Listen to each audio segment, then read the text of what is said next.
So hello, everyone. My name is Amy Gantman, and I'm the Executive Director of the Brentwood Arts Center.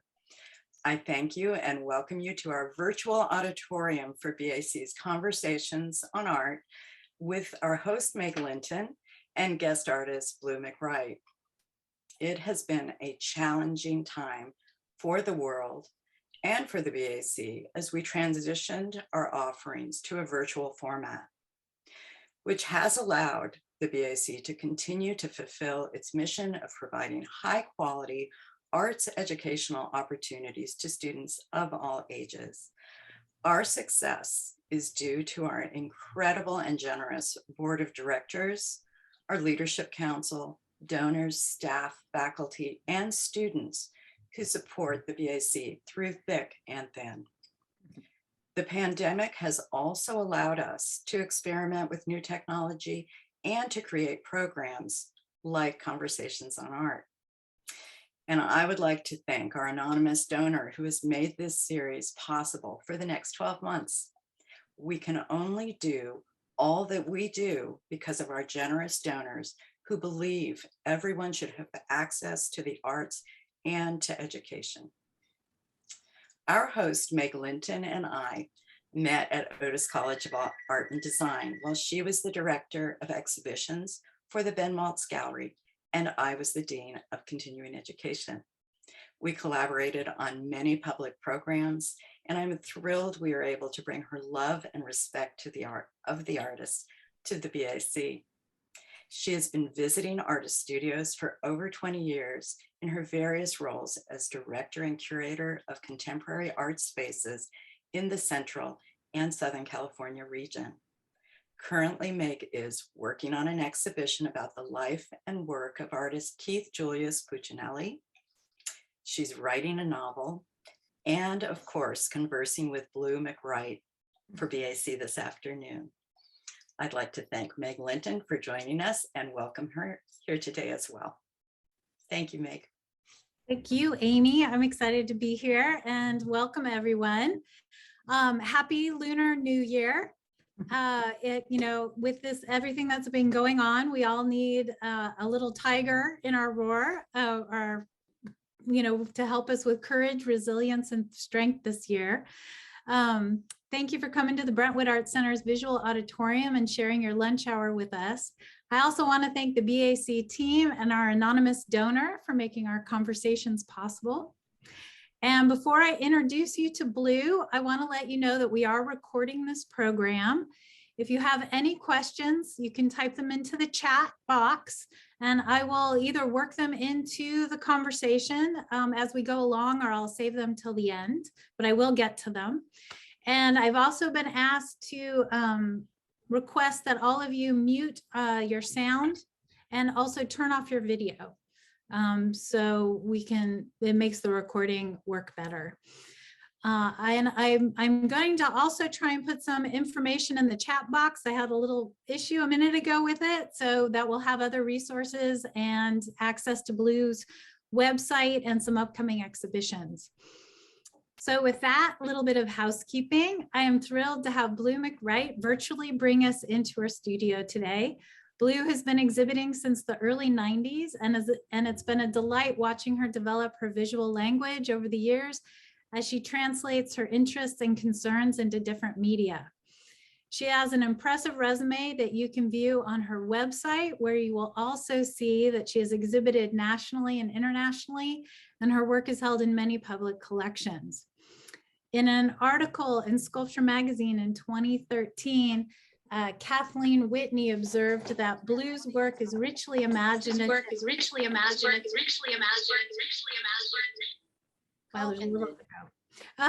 work is richly imaginative, crossing back and forth between the realms of the grotesque and beautiful.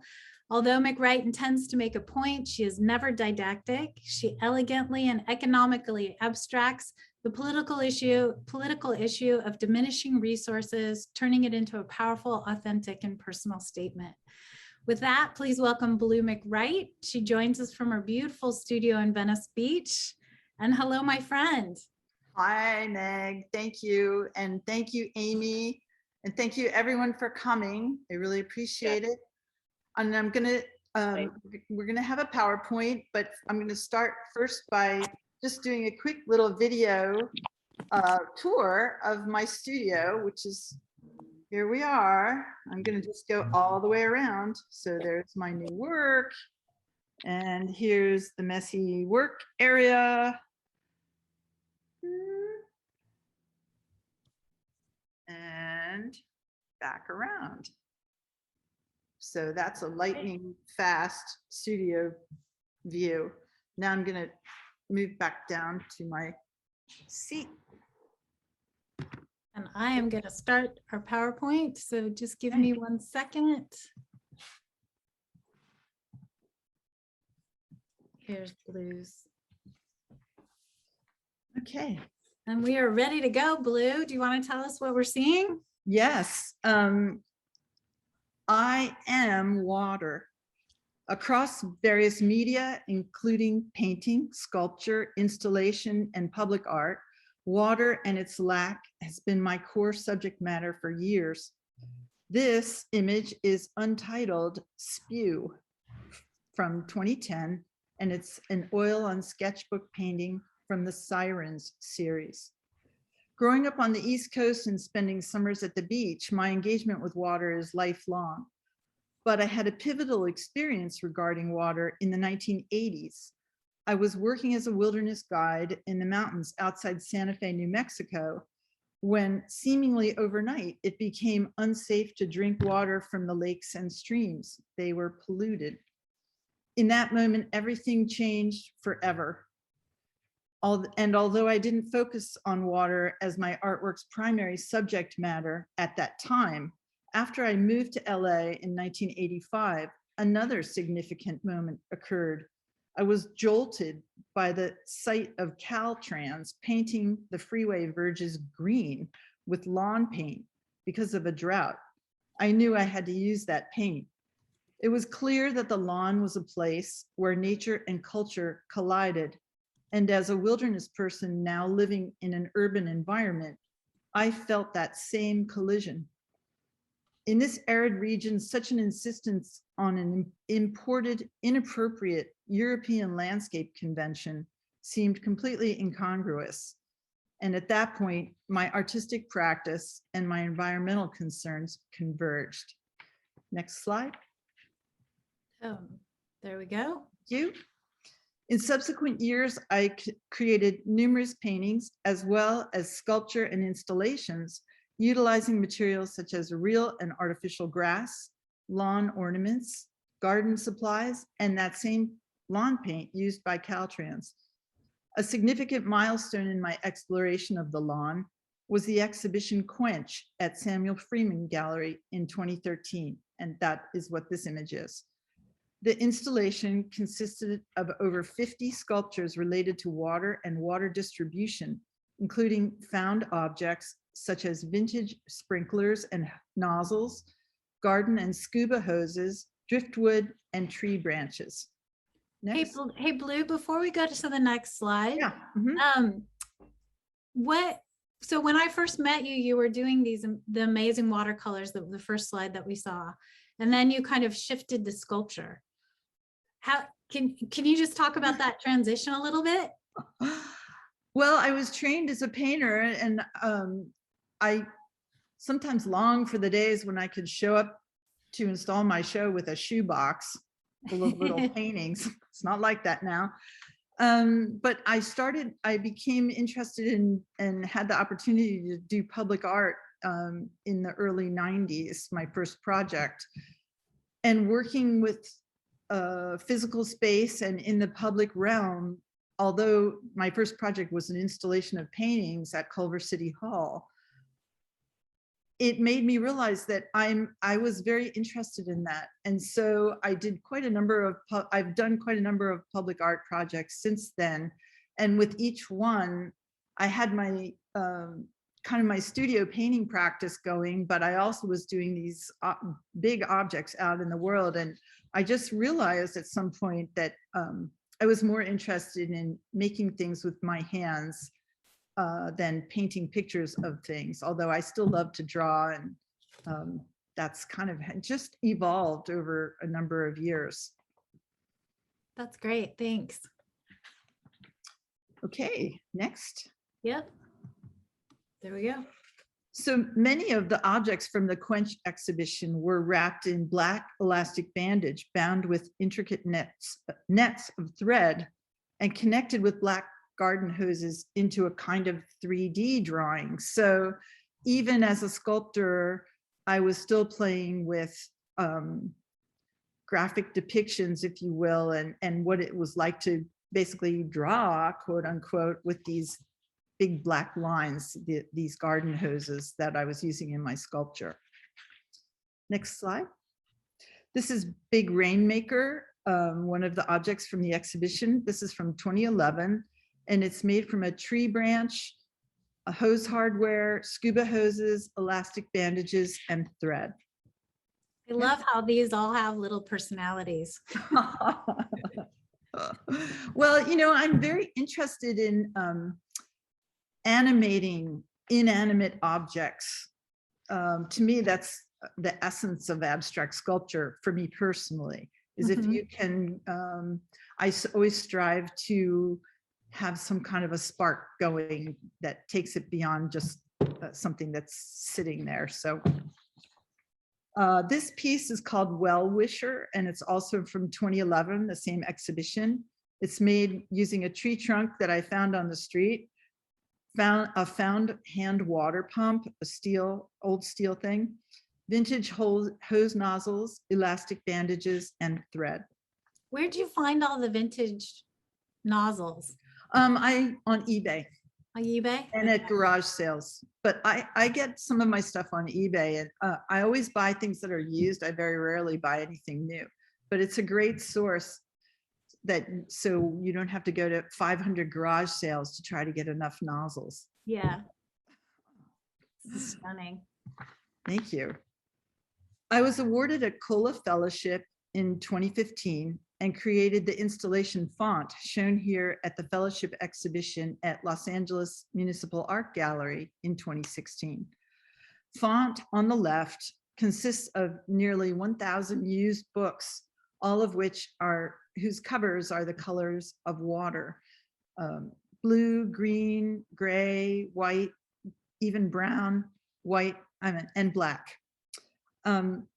Viewed from a distance, font resembles a large painting, but excuse me, text appearing on each book cover relates to water in some way. As one moves closer to the piece, one becomes immersed in it, reading titles randomly, creating a prose poem that's unique to each viewer. And on the right is the Book of Rain, which is made from a used book bound in elastic bandages and thread, and trailing threads almost to the floor, reminiscent of a meteorological phenomenon called virga, or walking rain. So this is the piece that kind of reconnected us most recently, a couple of years ago when I started at the Newport Beach Public Library Foundation. We had talked about trying to get it into the library. We weren't really able to make it happen, but this piece would be fabulous if you just kind of stumbled upon it in a library. I agree. They have a beautiful context. We can. So if anyone has any connections with their libraries out there, let us know. Let us know, because I just think it would be brilliant. Wouldn't it look good? It really would. And just have it hit, kind of hidden, and then you stumble upon it. It's as if it's, coming to life. It'd be really beautiful. Thank you. Yeah. Okay. Here's a detail. The next slide is a detail of the piece where old garden faucets protrude from many of the book's spines. And those are connected to each other with hoses that terminate in vintage sprinklers on the floor, like you saw in the last slide. Font speaks metaphorically about modes of water and distribution, modes of distribution of water and knowledge on a spectrum ranging from fountains of enlightenment to the drip, drip, drip of disinformation. Okay. I started scuba diving in 2003, and being literally immersed in my subject matter changed everything once again. My passion for the underwater wilderness has taken me all over the world. And the next two slides are just two of the amazing creatures that I've seen. Okay. Also, I want to point out in this slide, there's lots of hoses that you're dealing with. Yeah, So it's all connected. it's all hoses. It's like you're one of your sculptures. Yeah, pretty much. This is intriguing animal is called a nudibranch. And it's a little deceptive in this image because in real life, it's only about 1.5 inches to 2 inches long. This is an invertebrate. And I blew it up so you could see the incredible color and detail on this creature. It's just an amazing thing. Okay, the next image is a fish. It's the weedy scorpion fish or Rhinopius. And it's in side elevation in this image with its head pointing to the right. The white spot is its eye. And these are amazing fish as well. This one is about, I would say, 7 or 8 inches long. Okay. What I witnessed and learned about the undersea world began to permeate and direct me and my artistic practice. This influence really started to take off with the series Undescribed Variations that you see here. The title refers to a term used in marine life taxonomy to classify what has been observed but is yet unnamed. An installation of 11 sculptures from this series will be on view in the exhibition An Orderly Line at Coastline College that opens on February 8th. This photo shows a group of works from the series in the exhibition Holding Up Half the Sky at Roberts Projects in 2018. Undescribed Variations builds on the Quench series by exploring its inverse. The nets of thread that formed the elaborate surfaces of the previous sculptures became unmoored from the objects. Instead of closely weaving a network of thread around something solid, these nets take their own shapes. They are the armatures, providing structure and meaning for each piece. The net armatures host diverse colonies of knots, lines, rings, loops, lumps, and growths. The net materials include vintage cotton nets and plastic nets, tarred rope, waxed cord, jute, thread, felt, and various found objects related to water. Nets allude to formal and narrative relationships to transparency, volume, negative space, loss, capture, and longing. They embody weight and weightlessness. And as a scuba diver, I understand weight and weightlessness intimately with my own body. Underwater, I am without gravity, rising and falling on my own breath. Next. Blue, I have a question here with these because how do you decide on the installation of them kind of coming off from the wall instead of hanging like in the center of the room? Because it's this, you and I had spoken when we did our studio visit about kind of going into the Natural History Museum and seeing displays or, like that. So I just was wondering if you could maybe talk about that a little bit before we go on to the next slide. That's a great question. I think it has to do with scale. This work is smaller than my work that I'm doing now, and a little and more intimate in some ways. And maybe also at that point, still transitioning from a painter whose work is primarily on the wall, still having something to do with that and wanting the work to have a relationship to the wall, exploring the relationship of the work and its shadows. It just felt right to have it that way. Yeah, it's a beautiful presentation. Thank you. Yeah. So we have some details coming up, and this is Undescribed Variation number 1, a detail of the piece. And this piece, 2018, it's made from a vintage canteen sling. Obviously the canteen is not in it, and thread that's tied all over the sling. Next. This is Undescribed Variation number 13, also a detail of the piece, and also from 2018. And here you see a tarred rope cage that used to encompass a glass fishing float, and along with nylon nets and thread. And we have one more, Undescribed Variation number 11, a detail. This piece is from 2021, and it's made from jute, twine, salvage cord, wax cord, nylon nets, and thread. So I've got a question about this. So the black kind of round elements that we're looking at in the middle, Mm-hmm. are those, did you bind those to make them tighter, to make them into that shape, or? Those are made from black plastic produce nets that are tied up and into little balls, and then I sew them to be sure they don't come untied, and then I string them together. So it's quite laborious. Yeah, because I think that's a beautiful tension in your work between things that are really tightly bound and all balled up, and then kind of things that are fraying apart and moving in the opposite direction. Thank you. Yeah. That's something I'm really interested in. Yeah, you play and one of the with things- that tension. Yes, exactly. One of the things I love about working with found and salvaged and, damaged, if you will, broken materials is that it's impossible for them to be perfect. They'll never look all polished. And that's great.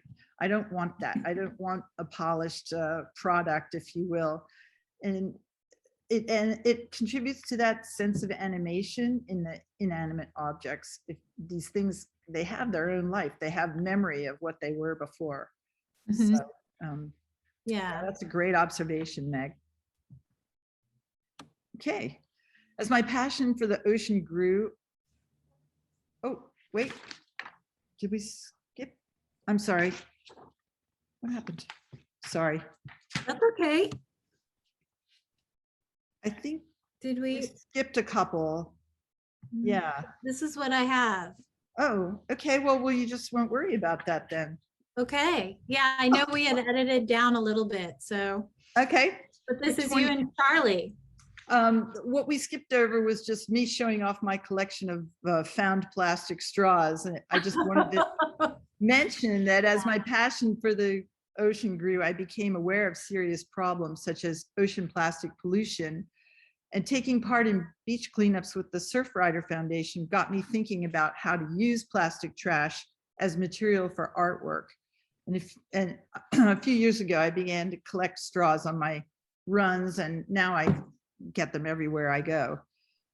And my friend, who's an artist who is also really into beach cleanup, recently gave me 2,000 plastic straws that she had picked up along a half mile of Venice Beach over the course of a year. Wow. I know, it's really sad. Okay, so in 2019, I was invited to participate in the exhibition Bridging San Pedro at Angels Gate Cultural Center.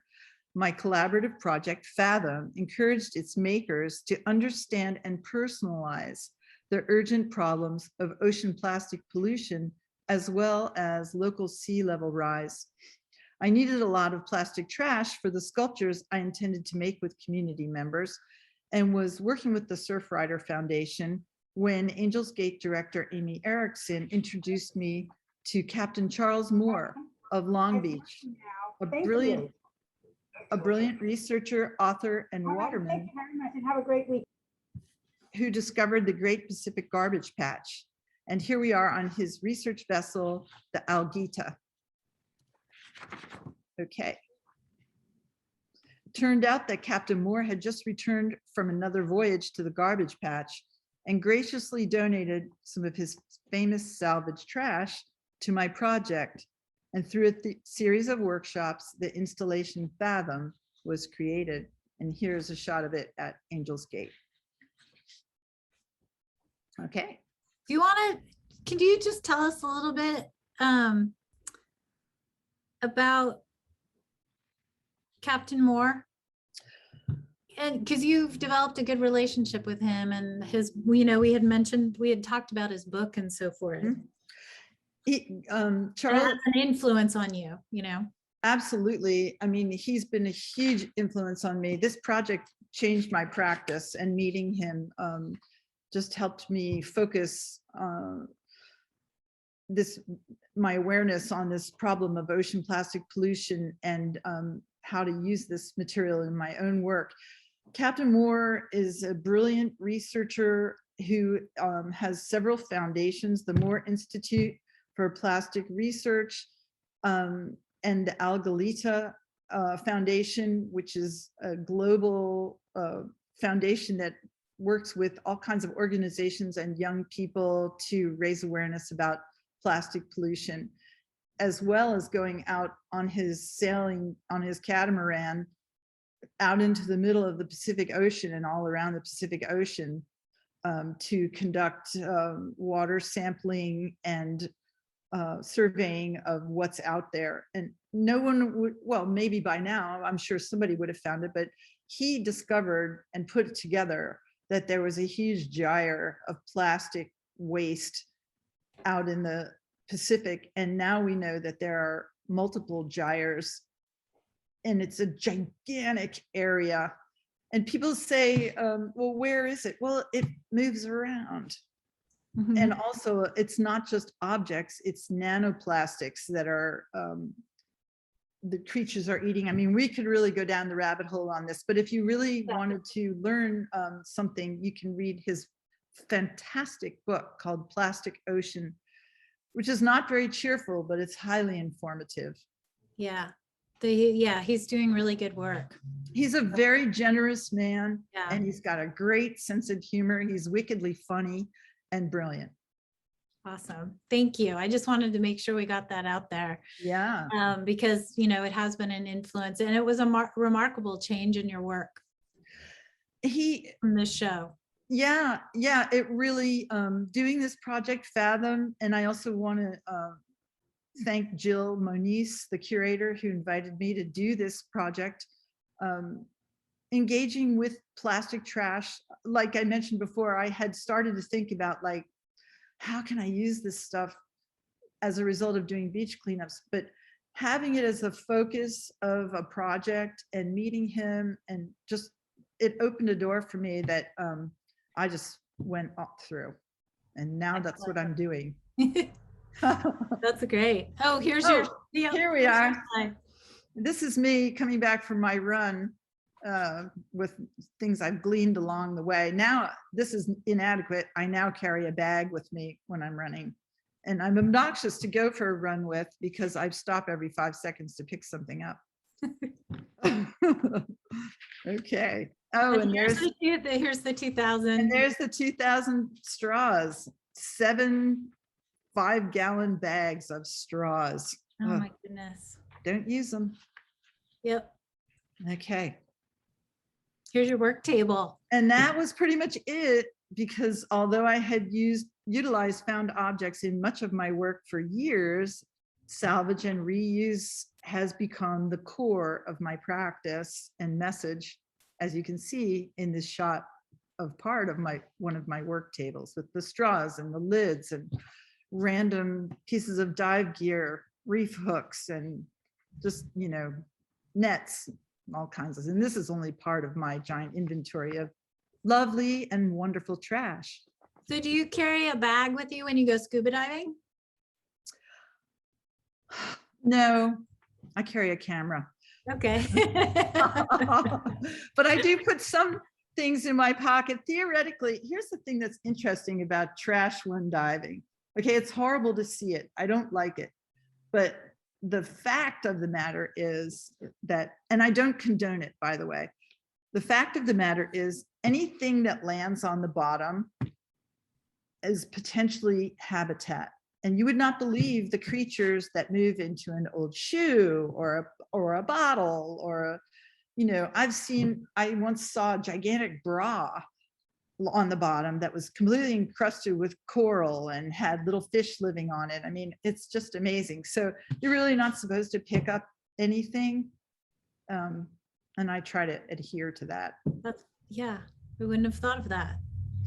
But it's fascinating how trash becomes habitat, but there's too much of it. I'm not saying it's a good thing. It's just Yeah. is.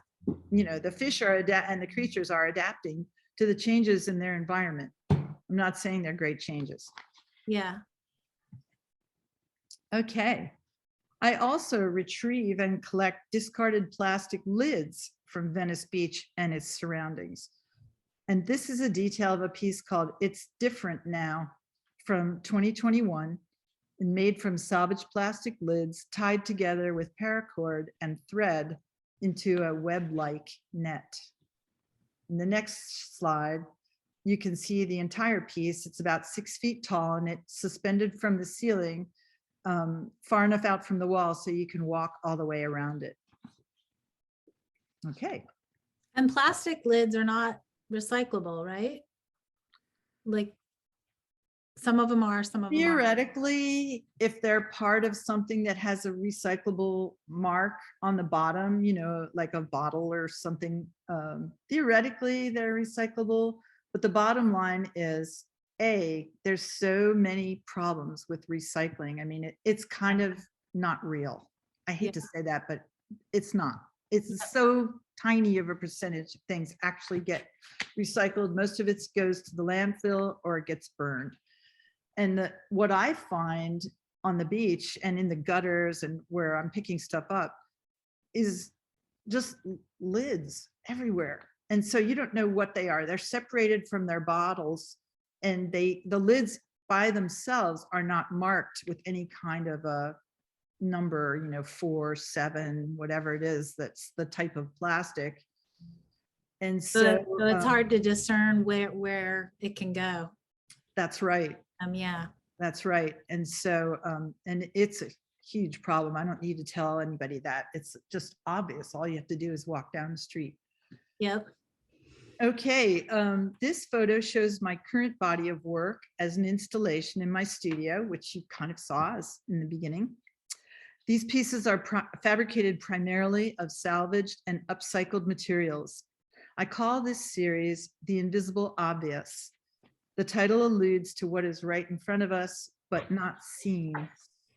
A viewer can move through, between, and around the works, many of which hang from the ceiling.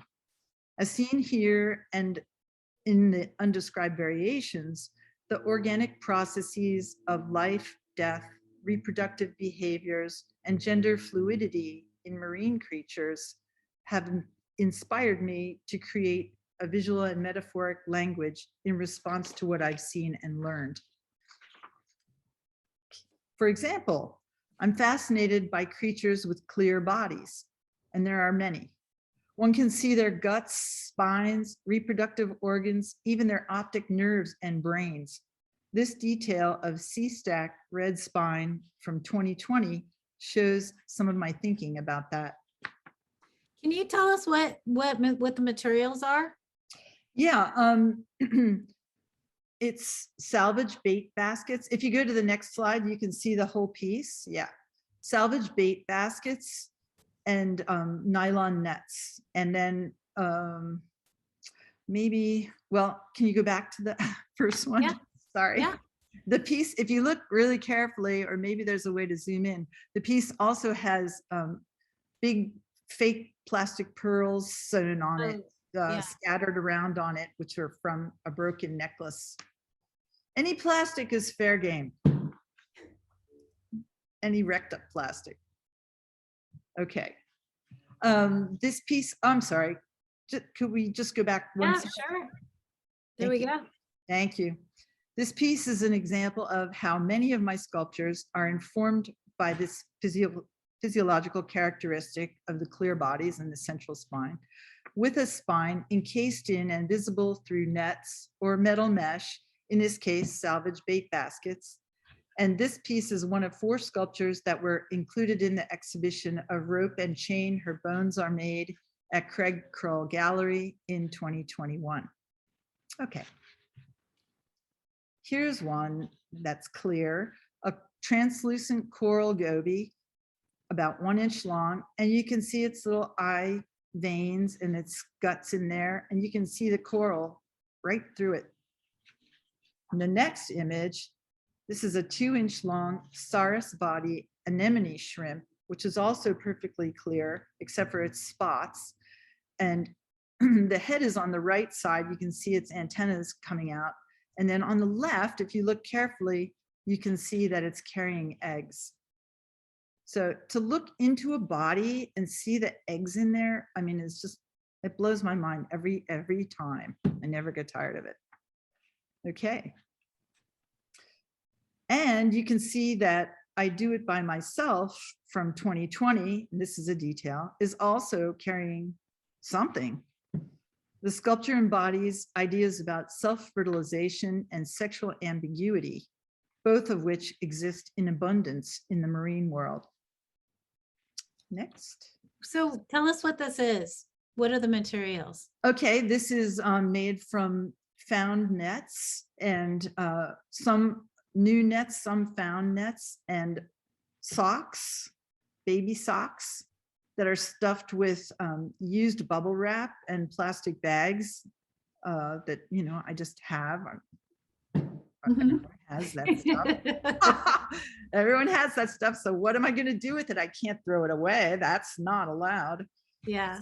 So I'm using bags and bubble wrap to stuff things. And I'm currently working on another version of this. This is about what you're, the part you're looking at is maybe about 2.5 feet long, but I'm working on a much taller one now with a lot of bubble wrap.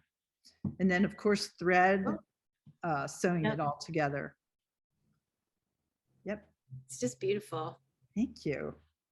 And scary at the same time. Yeah, my favorite combination. Yep. Here, a colony of tunicates is growing on the reef. Phenomena such as parasitism and encrustation, whereby organisms attach themselves to or even envelop their host or substrate, are often, and just what you were saying, Meg, they're often colorful and beautiful, but they're often really creepy too. Yeah. The process of encrustation engendered Encrustation Mandala from 2021, a work that I made by wrapping a circular net removed from a crab trap, a salvaged crab trap, in thread and cord. And we have a detail of that.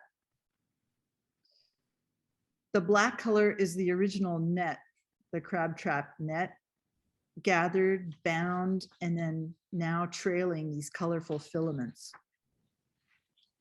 Okay. In addition to plastic trash, I search for and utilize used fishing nets, fish and crab traps, bait baskets, and other former instruments of death. Though porous, they carry the weight of phantoms. Creatures actually lived and died in these objects. Here is a close-up of a bait cage and bottom net from a collapsible crab trap. And in the next image, you can see that I used that same metal bait cage to make bait purse from 2020. It's tied with thread and has a metal handle taken from one of the bait baskets. All right. One of my favorite things to see diving are mooring blocks where people tie their boats. They don't anchor into this sand or onto the reef, which is good. Mooring blocks are carefully set down and located to minimize disruption of the habitat. And then boats are required to tie off to these blocks, so people aren't dropping their anchors all over and smashing and killing everything. And what winds up happening is that these gorgeous blocks become, well, the blocks aren't gorgeous, but they become gorgeous because all these corals colonize the blocks. Here it's mostly brain corals, these round ones, and there may be some other species in there as well. But animals live in the crevices and cracks, and they're teeming with life, and they're so beautiful. I just think that they're amazing looking. They're very sculptural and geometric and organic all at the same time. So we'll be diving, I'll be photographing these wild blocks, and then I'll look around, everyone else is photographing the fish. Oh, right. I should photograph the fish too.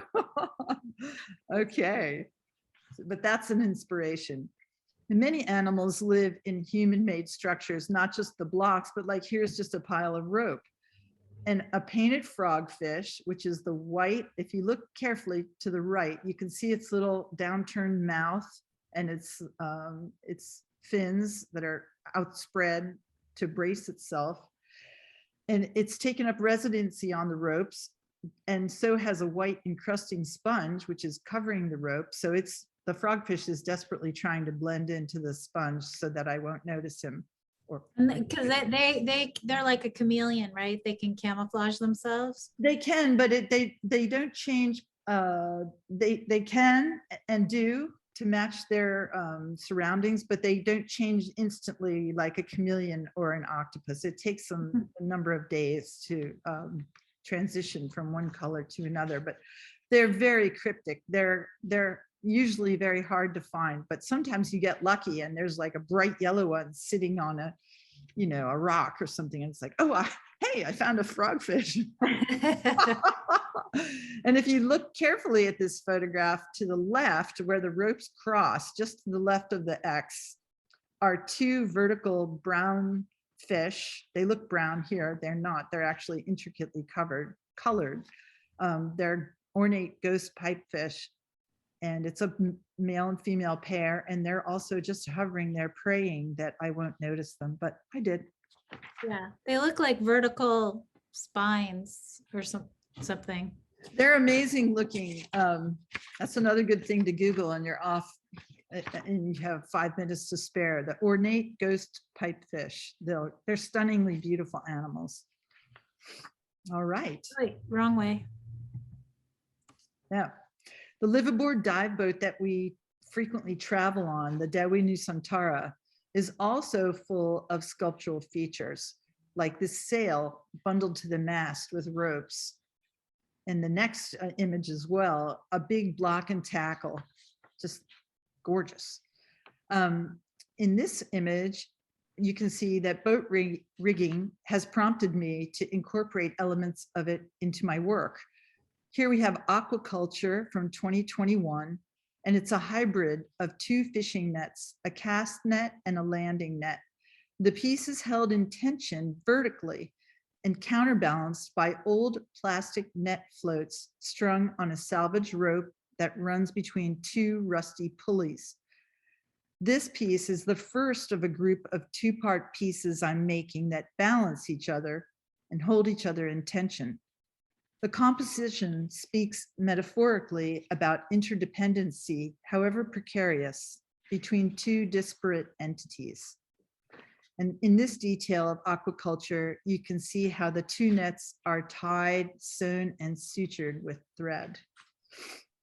And it's weighted down at the bottom, those what look like little beads or weights, right? Right, they're lead weights. Yep. So it's deceptively, when you're in the presence of the sculptures, it's very deceptive because the counterbalance looks like it should be way heavier than this beautiful light ethereal thing. Well, it's really fun and wonderful to establish the counterbalancing and see what balances what, and how many weights do I have to add to hold these nets up the way I want them, while the lead weights around the bottom of the net are holding it to the ground. So it's really a great direction for me. I'm very, very happy and excited to be pursuing that right now. Yeah, it makes me think of, a pound of rock and a pound of feathers. It's like it still equals a pound, but they have a completely different feeling of weight. Oh, interesting. Yeah, exactly. Yeah. Okay. Here's a recent photo of my studio installation. And in the foreground of the shot is a piece called Not Without the Other, a work in progress, which is also a 2-part sculpture. So it's the big net that you see right in the foreground in the middle, a cast net, just like the one in aquaculture, except for much bigger. They come in different diameters. This is a 12-foot diameter. The other one was a 6-foot. And on the right is a black vertical element made from erosion control wattles. And it's difficult to see the pulleys because they kind of blend in with the ceiling rafters. But again, it's each pieces, the two parts are holding each other in balance. Can you tell us what the little rings are that are on the net, the little black rings? If you go to the next slide. Yeah. There You you can go. see that the black circles on the cast net are, in fact, discarded hairbands found on the streets and beaches of Venice and environments, and rehabilitated and cleaned. Yeah. Good. I'm glad you're cleaning them before you're using them. Yeah, it gets kind of Hairbands scary. like straws end up everywhere. It's amazing how many there are, and I never saw them before. And one day I realized I was seeing these things everywhere, and so I just started collecting them. And yeah, if you look at the next slide, you can see, yep, there it is. That's, yeah. Yep. If you wonder where your missing hairband goes. So thank you to all the long-haired people in the world that are helping me with my artwork. Yes. Okay, so the next slide is the last one of this piece. And on the left is the object that counterbalances and lifts up the cast net. And it's made from the black plastic outer net casing of a 25-foot long straw-filled wattle. Boy, that's a mouthful. Which is like a huge sausage stuffed with straw. And it's used, wattles like that are used on construction sites and hillsides to deter erosion.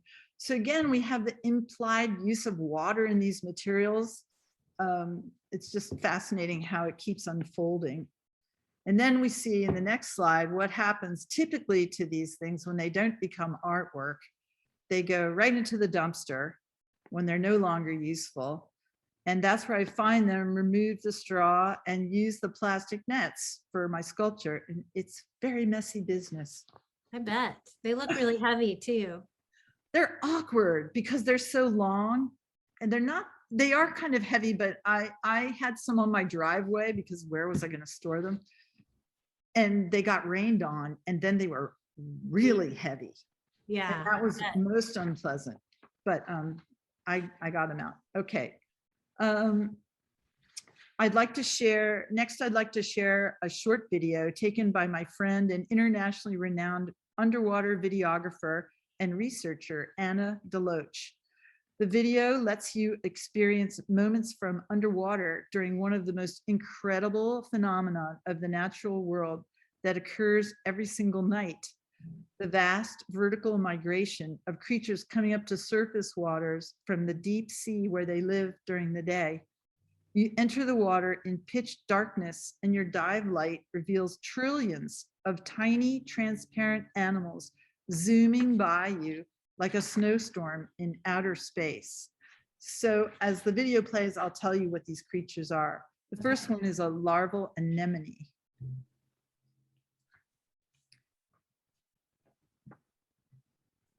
Then a half-inch long barracuda, an open water squid, a larval tube worm, settling long arm octopus,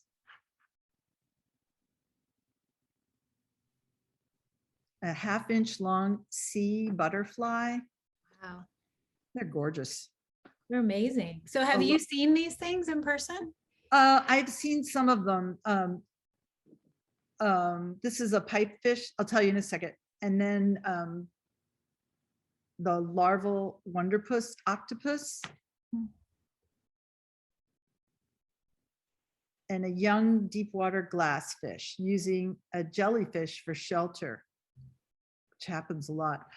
I've done a lot of night diving and I've seen amazing things, but I've only done one black water night dive, which is what they call this, when you go out away from the shore like in this case, it was Hawaii, off the coast of the Big Island, where we went 3 miles offshore, and you're over water that's about 3,000 feet deep right there. And that's where these creatures are coming up from the deep ocean. And it's really in the last few years, it's become a huge area of exploration and research for divers.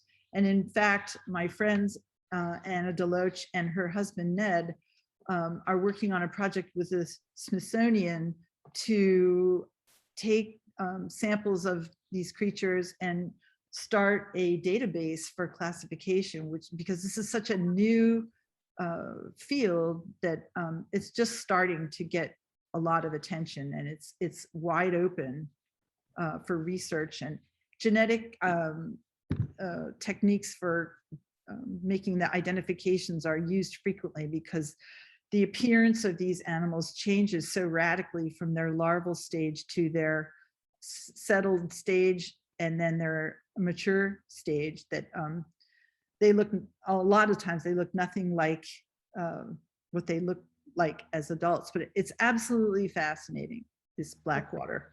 Wonderful. So these microscopic creatures share the sea with microplastics. The largest sculpture so far in my current body of work is called "This Changes Everything," and it's currently in progress. Its title evokes not only those times in my past when I experienced something that was irrevocably transformed, but also to the present day crisis of microplastics that are now everywhere in our environment, not just in the ocean, everywhere. As shown, the piece is about 9.5 feet high by 11 feet wide, but I envision it becoming much larger, more like 40 feet wide. I want it to be a huge wall work that will dwarf the viewer. Okay, and next we have a detail of the piece that shows how it's made. This Changes Everything uses visible plastic to talk about the invisible. It consists of thousands of used clear plastic straws that I have found, cleaned, and tied together with red thread in an organic grid. The red threads coursing through and between the straws suggest the circulation of blood. But the plastics we can see, like straws, are only part of the problem. Invisible nanoplastics are everywhere, and they have the ability to, and are, crossing the blood-brain barrier in all living creatures. That's not supposed to happen. Nanoplastics affect cognition. They are making us dumber with every sip of water and every breath we take. This changes everything. It does change everything. Yep. Yep. That's it. Thank you. Thank you, Blue. That was amazing. I think we're out of time, so we can't really engage in any questions. Oh, I'm sorry. No, that's okay. I think we covered a lot of really amazing information, and I can't wait to see this straw piece when it's fully complete, because when you're in the presence of it, it resonates. So you just feel it, and then you feel the horror of it, the beauty of it, but it also feels like an Agnes Martin drawing. I mean, there's so many references. It's really gorgeous. So I just want to thank you for being with us. And I also want to let everyone know that Blue is going to be in a show at Coastline Community College with Tom Dowling and A.M. Rousseau that opens the opening receptions on February 22nd, but you guys are going to be installing it soon, hopefully, because it's opening on the 8th. And if you want to find